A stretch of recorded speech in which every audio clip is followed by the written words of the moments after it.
चंद्रयान 2 2019 की इन तस्वीरों को शायद ही कोई भारतीय होगा जो भुला पाएगा। अपने रास्ते से डेविएट होते विक्रम लैंडर की ये तस्वीर, लैंडर से संपर्क टूटने के बाद कमांड सेंटर की ये तस्वीर, और जिससे हर भारतीय का सीना पसीज गया वो थी ये तस्वीर।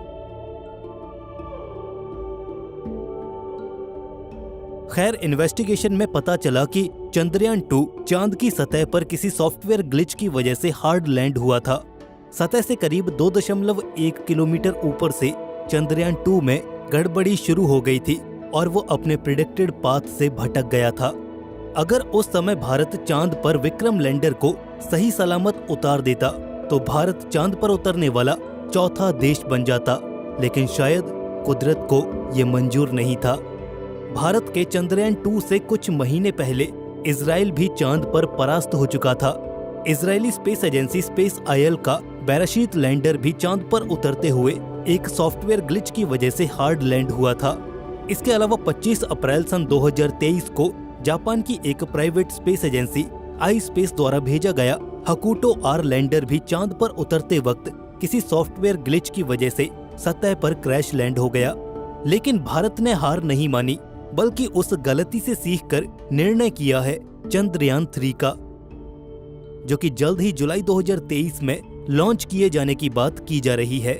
सालों पहले चंद्रयान 3 पर कई तरह की अटकलें लगाई जा रही थीं कि आखिर इस मिशन में क्या होगा, कौन कौन से इंस्ट्रूमेंट्स होंगे और वो चांद पर क्या करेंगे।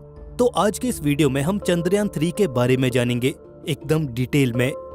चंद्रयान 3 भारतीय स्पेस एजेंसी इसरो का प्रोजेक्ट है, जिसका प्राइमरी ऑब्जेक्टिव रहेगा एक लैंडर और रोवर को चांद की सतह पर सफलतापूर्वक लैंड करवाना। लेकिन ये मिशन इतना चैलेंजिंग इसलिए बन जाता है क्योंकि भारत चंद्रयान 3 को चांद के साउथ पोल पर लैंड करवाना चाहता है। अब साउथ पोल पर दिक्कत यह है कि हम साउथ पोल पर किसी भी चीज से डायरेक्ट कम्युनिकेट नहीं कर सकते, और ना ही वो कम्युनिकेशन रियल टाइम में होगा, ना तो हम चांद के साउथ पोल को डायरेक्टली ऑब्जर्व कर सकते हैं। इसलिए ये लैंडिंग इतनी सोफिस्टिकेटेड बन जाती है कि यहाँ पर गलती की कोई गुंजाइश ही नहीं रहती। इसके अलावा साउथ पोल के इलाके को इतना ज्यादा एक्सप्लोर भी नहीं किया गया है, जिससे हमें वहाँ की जियोलॉजी और सतह की संरचना के बारे में ज्यादा डिटेल्स नहीं पता है।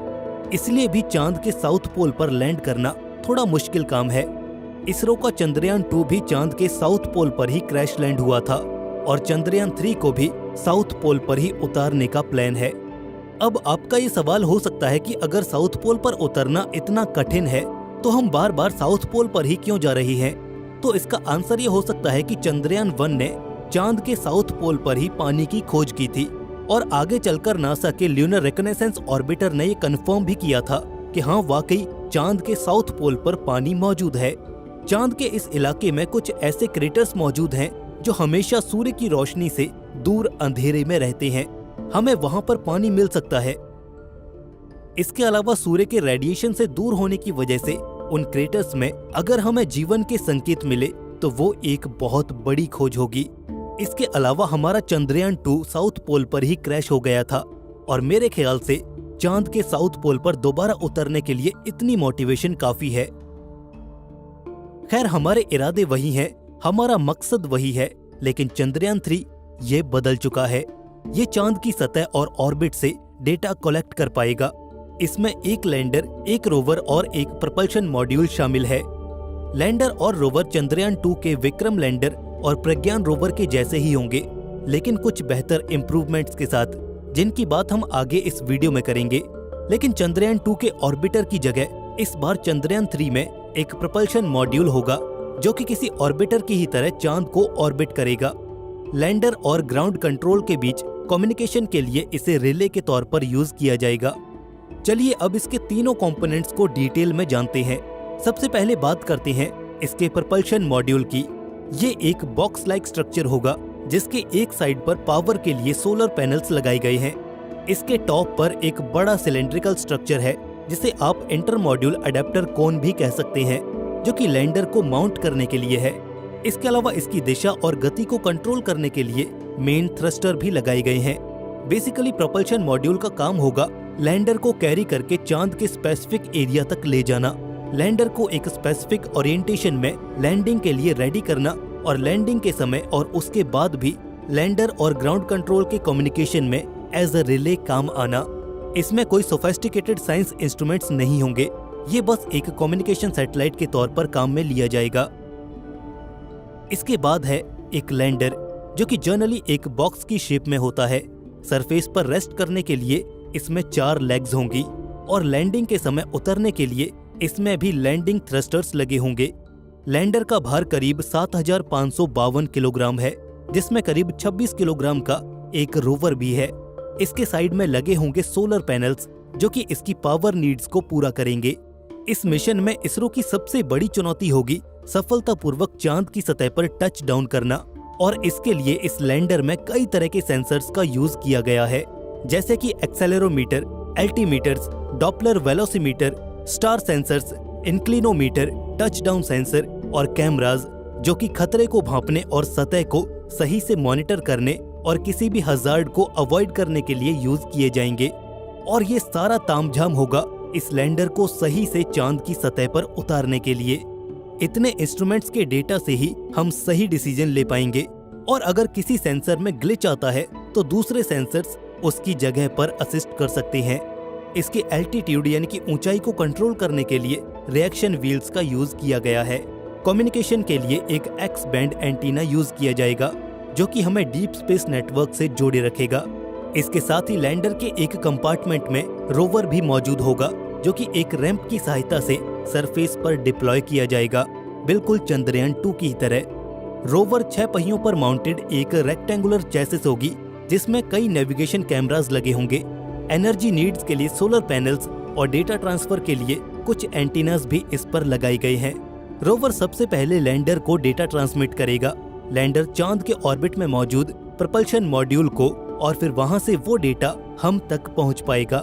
लैंडर में एक और इंस्ट्रूमेंट है जिसका नाम है चंद्रा सरफेस थर्मोफिजिकल एक्सपेरिमेंट, जो कि चांद की सरफेस की थर्मल प्रॉपर्टीज को एनालाइज करेगा और देखेगा कि अलग अलग कंडीशंस में यहाँ की सतह का थर्मल बिहेवियर कैसा रहता है।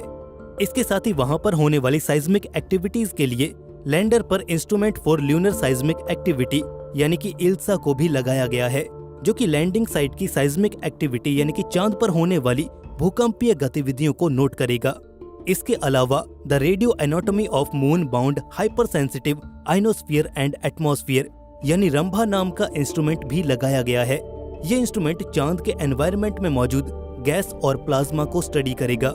Passive laser retro reflector array भी लैंडर में मौजूद होगा, जो कि इसरो को नासा द्वारा प्रोवाइड किया गया है। यह अर्थ और मून के प्रिसाइज डिस्टेंस मेजरमेंट्स के लिए यूज किया जाता है। लैंडिंग साइट की लोकल सरफेस, वहां की कॉम्पोजिशन आदि को स्टडी करने के लिए भी इसमें 2 इंस्ट्रूमेंट्स हैं। एक है अल्फा पार्टिकल एक्सरे स्पेक्ट्रोमीटर और दूसरा है लेजर इंड्यूस्ड ब्रेकडाउन स्पेक्ट्रोस्कोप, जो कि वहां की सॉइल और लोकल सरफेस को स्टडी करेंगे। तो ये तो थे वो इंस्ट्रूमेंट्स जो कि लैंडर और रोवर साइंस मिशन परफॉर्म करने के लिए यूज करेंगे। शुरुआत में हमने चंद्रयान 3 के ऑर्बिटर यानी कि प्रपल्शन मॉड्यूल के बारे में बात कही थी कि इस बार ऑर्बिटर कोई स्पेशल साइंस मिशन परफॉर्म नहीं करेगा, लेकिन इस पर the स्पेक्ट्रोपोलैरिमेट्री of habitable planet earth यानी शेप इंस्ट्रूमेंट को जरूर जगह दी गई है, जो कि चांद की ऑर्बिट में रहकर अर्थ को स्टडी करेगा। ये वाकई एक अच्छा कॉन्सेप्ट है। सीधी सी बात यह है कि हम चंद्रयान 3 से वो डेटा इकट्ठा कर पाएंगे जो चांद पर भविष्य में कॉलोनीज बनाने के लिए चाहिए होगा। जी हाँ, नासा और ईएसए के फ्यूचर प्लान्स चांद के साउथ पोल पर कॉलोनीज बनाने के हैं, क्योंकि वहां पर सूर्य के रेडिएशन से बचने के लिए क्रेटर्स मौजूद हैं, और इसके साथ ही वहां पर पानी की अवेलेबिलिटी होने की वजह से फ्यूल और डेली नीड्स पूरी हो पाएंगी। तो ये इसरो का एक बेहतर कदम है चांद को समझने का, और हमें पता है कि इस डेटा की डिमांड फ्यूचर में कितनी होने वाली है। ये मिशन इंडिया के लिए गेम चेंजर साबित हो सकता है। फिलहाल जुलाई 2023 में इसे GSLV Mark 3 heavy lift launch vehicle से सतीश धवन स्पेस सेंटर श्रीहरिकोटा से लॉन्च किया जाएगा।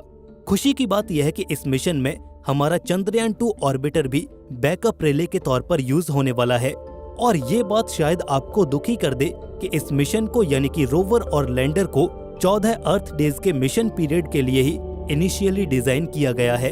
हालांकि अगर सब कुछ सही रहा तो 14 दिन बाद इस मिशन को एक्सटेंशन मिल सकता है, लेकिन फिलहाल के लिए इसरो के पास 14 दिन का ही समय होगा। और हमारी प्रार्थना इसरो के लिए हमेशा रहेगी।